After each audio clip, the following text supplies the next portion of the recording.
അറ്റകുറ്റപ്പണികൾ ഫലം കണ്ടില്ല. തിരുവേഗപ്പുറ പാലം അപകട ഭീഷണിയിൽ. പാലത്തിന്റെ ഉപരിതലത്തിൽ ഗർത്തം രൂപപ്പെട്ടതിനെ തുടർന്ന് ഇതുവഴിയുള്ള വാഹന ഗതാഗതം നാട്ടുകാരുടെ നേതൃത്വത്തിൽ ഒരു വശത്തേക്ക് മാത്രമായി നിയന്ത്രിച്ചുകൊണ്ടിരിക്കുകയാണ്. പാലക്കാട്, മലപ്പുറം ജില്ലകളെ ബന്ധിപ്പിക്കുന്ന പാലത്തിൽ ദിവസവും ആയിരക്കണക്കിന് വാഹനങ്ങളാണ് കടന്നുപോകുന്നത്. തിരുവേഗപ്പുറ ഭാഗത്തിന്റെ ഉപരിതല ഭാഗത്താണ് താഴ്ച വന്നത്.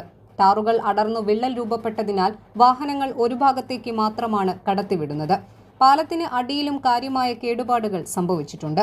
ഇരുമ്പിളിയം, തിരുവേഗപ്പുറ പഞ്ചായത്തുകളെ ബന്ധിപ്പിക്കുന്ന ഈ പാലത്തിൽ ഗർത്തങ്ങൾ രൂപപ്പെട്ടതിനെ തുടർന്ന് വെള്ളിയാഴ്ച നാട്ടുകാരുടെ നേതൃത്വത്തിൽ ഇതുവഴിയുള്ള വാഹന ഗതാഗതം ഒരു വശത്തേക്ക് മാത്രമായി നിയന്ത്രിച്ചുകൊണ്ടിരിക്കുകയാണ്. തൂതപ്പുഴയ്ക്ക് കുറുകെ പാലക്കാട്, മലപ്പുറം ജില്ലകളെ ബന്ധിപ്പിച്ച് നിർമ്മിച്ച തിരുവേഗപ്പുറ പാലത്തിൽ കഴിഞ്ഞ വർഷമാണ് അറ്റകുറ്റപ്പണികൾ നടന്നത്.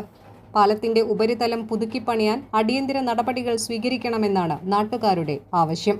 പാലത്തിലെ ഗർത്തം വാഹനയാത്രക്കാരിൽ ഭീതിയും ആശങ്കയും ഉയർത്തിയിട്ടുണ്ട്. News desk 3 Max Live.